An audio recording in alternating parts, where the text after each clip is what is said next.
আসসালামু আলাইকুম। কেমন আছেন আপনারা সবাই?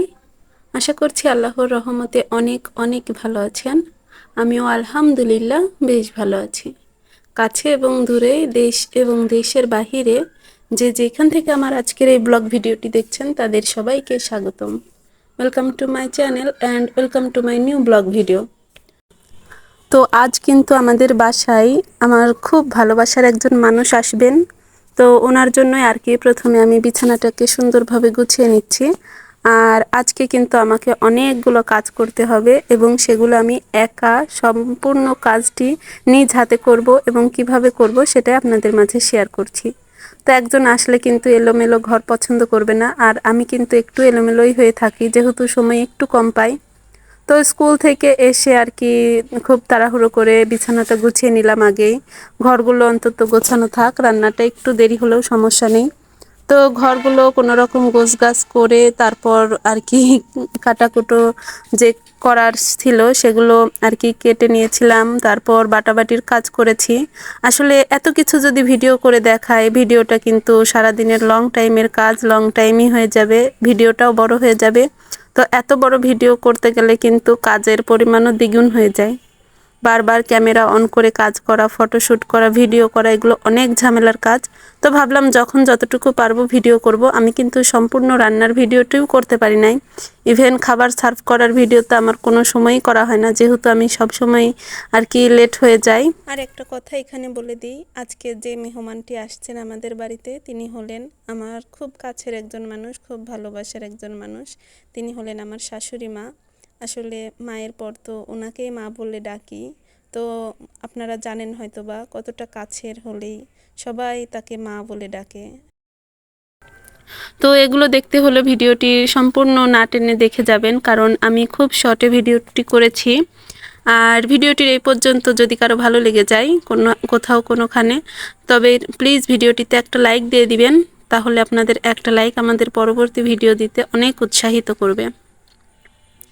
তো দেখুন পটলটা ভেজে নিয়েছি, এরপর ক্যামেরা অন করতে আর একদমই খেয়াল ছিল না। তারপর এখানে মাছ ভাজার সময় মনে হলো দেখি একটু মাছ ভাজার ভিডিওটা করি। তো এখন আমি মাছটাকে ভেজে নিয়ে ভুনা করে নেব। আর একটা কথা, আমি কিন্তু একটু পোলাও রান্না করেছিলাম। তো যা কিছুই রান্না করেছিলাম সব কিছু আমার এই একটা কড়াইয়ের উপরেই রান্না করেছিলাম। তো কিভাবে রান্না করলাম সেটা তো এখন আপনাদের মাঝে দেখানো সম্ভব না, কারণ আমি ভিডিওটা একটু স্কিপ করেছি আর সম্পূর্ণ ভিডিওটিও তুলে ধরা হয়নি। তো হ্যাঁ, আমি কিন্তু সব কিছুই আমার এই মাটির চুলায় রান্না করেছিলাম, গ্যাসের কাছে যাইনি, যেহেতু আমি একা রান্না করছি।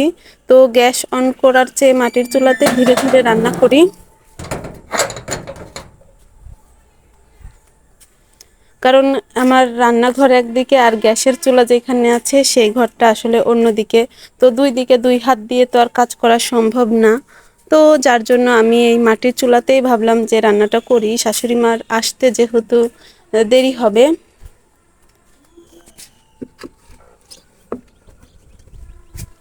তো আমার শাশুড়ি মা এসেছিল প্রায় 1:30টার দিকে, আর ততক্ষণে কিন্তু আমার রান্না প্রায় শেষের দিকে। তো উনি যেহেতু দুপুর টাইমে এসেছিল, আমি কিন্তু সব খাবারগুলো খুব তাড়াহুড়ো করে সার্ভ করে দিয়েছিলাম। আর সেই সময় কিন্তু আমার একদমই ভিডিও শ্যুট করতে মনে নেই। তো তারপর খাবার দাবার শেষ করে উনি যখন বিশ্রাম নিচ্ছিলেন তখন আমি আর কি একটুখানি ভিডিও করে রেখেছিলাম আর কি খাবারগুলো যেগুলো আর কি রয়ে গেছিলো। তো দেখুন আপনাদের সঙ্গে কথা বলতে বলতে কিন্তু মাছ ভাজিটা কমপ্লিট হয়ে গিয়েছে। আর আপনাদের সঙ্গে যেহেতু ভিডিও করে আমি কাজটা করছিলাম তখন কিন্তু সব কিছু এলোমেলো হয়ে যায়। তরকারিতে তেল দিতে লবণ দিতে মনে থাকে না, হলুদ দিতে মনে থাকে না, এমনটাই হয়ে যায়। তো মাছটার জন্য এখানে আমি কষানো মশলাটাকে এবার পানি দিয়ে ভালো করে টকবগিয়ে ফুটে নেব। আর এটা ফুটানো হয়ে গেলে এর মধ্যে মাছ ছেড়ে দিয়ে আর কি আমার মাছের ভুনাটা হয়ে যাবে।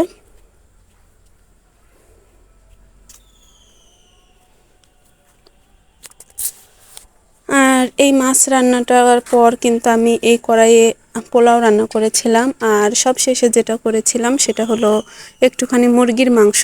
তো ভিডিওটি যেহেতু আমি একা বাড়িতে ছিলাম, আমার কোনো হেল্পিং হ্যান্ড নেই, তো তার কারণে কিন্তু আমি ভিডিও সম্পূর্ণ করতে পারি নাই, সেজন্য প্লিজ আমাকে ক্ষমার দৃষ্টিতে দেখবেন। আর হ্যাঁ, আমি কিন্তু এগুলোকে আর কোনো মানে বাটি বা কোনো ডিশে উঠাই নাই, সরাসরি ননস্টিক প্যানে তুলেছি। আপনারা এখানে দেখে ভাবতে পারেন এগুলো আমি গ্যাসে রান্না করেছি, কিন্তু গ্যাসের আসলে এগুলো একদমই রান্না করি নাই। আমি খাবার দাবারের পর এগুলো গ্যাসের চুলার উপরে রেখে দিয়েছি। আশা করছি আপনারা বুঝতে পারছেন যে খাবারটা অর্ধেক পরিমাণ রয়েছে আর অর্ধেক পরিমাণ নেই।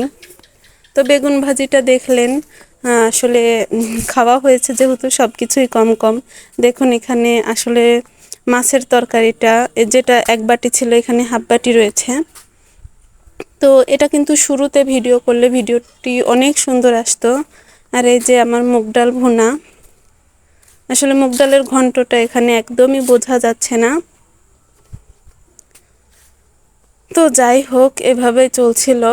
আর আপনাদের মাঝে আমি যতটুকু শেয়ার করছি আমার কাছে কিন্তু এটাই অনেক। আর এখানে যে মুরগির মাংস যেটা রান্না করেছিলাম সেটাই শুধুমাত্র বাটিতে রেখেছিলাম, কারণ এরপর যখন আমি তরকারিগুলোকে আবার জাল দেব বা গরম করব তখন যেন ঝামেলা না হয়, এই জন্যই আমি ননস্টিক কড়াইগুলোতে আর কি তুলে রেখেছিলাম। আর এই যে প্রথমে যেটা করেছিলাম পটল ভাজি, পটলগুলো আসলেই সুন্দর মুচমুচে ভাজি হয়েছিল। আর এখন এই বিকেল টাইম, বিকেল বললেও ভুল হবে, আসলে এখন তো বিকেল হয় 5টায়, আর 3টা 4টের দিকেও কিন্তু দুপুর। তো এই 3:30 নাগাদ আমি প্রায় গোসল সেরে আর কি খাবার দাবার করে ভাবলাম যে এই আমটা আসলে আমি উনি যখন আসেন তখন নাস্তায় দিয়েছিলাম, তো আমটা সম্পূর্ণ খাওয়া হয়েছিল না। আর আমিও সেভাবে সময় পাইনি, খেয়েছিলাম তাদের সঙ্গে। আর তারপর ভাবলাম যে এখন যেহেতু সময় আছে, আমার শাশুড়ি মা ঘুমোচ্ছে, আমটা খেয়ে ফেলি।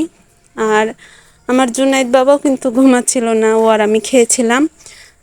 আর দেখুন এখানে আমার শাশুড়ি মা কী কী নিয়ে এসেছে সেটাই দেখাই। উনি এনেছে মসুরের ডাল আর বাদাম,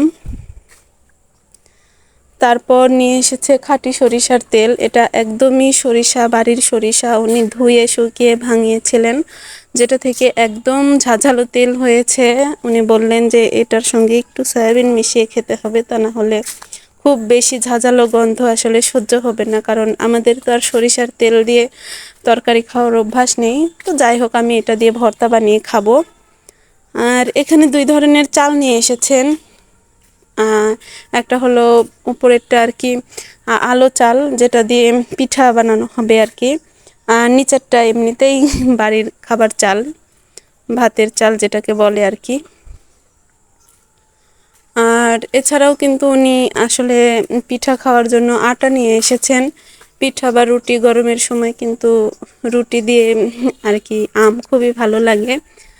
আর একটা সুন্দর কাঁঠাল নিয়ে এসেছে, পাকা কাঁঠাল। কাঁঠালটা আসলে উনি আসার সঙ্গে সঙ্গেই 1/2% আমরা আর কি উঠিয়ে খেয়ে ফেলেছিলাম।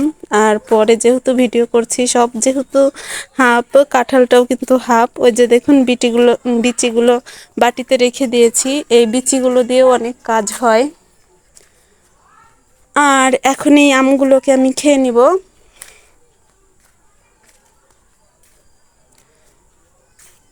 তো ভিডিওটির এই পর্যন্ত কারা দেখেছেন আমি জানি না, তবে যারাই দেখে থাকেন প্লিজ আমার ভিডিওটিতে একটা লাইক দিবেন।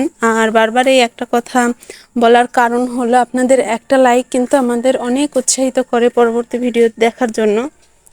আর ভিডিওটি যদি একটু বেশি ভালো লেগে যায় আমাকে একটা কমেন্ট করে জানাবেন।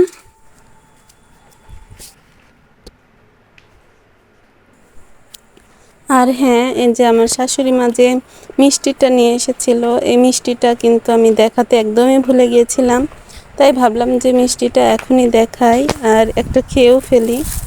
আর হ্যাঁ, একটা কথা বলি, আমার জুনাইদ কিন্তু আমার শাশুড়ি মার সাথে চলে গিয়েছে। তো বাড়িটা কিন্তু আমার কাছে একদমই ফাঁকা ফাঁকা লাগছে। আসলে ছেলেটা থাকলে হয় কি মাঝে মধ্যেই আম্মু আম্মু বলে ডাকে, এটা আমার খুবই ভালো লাগে।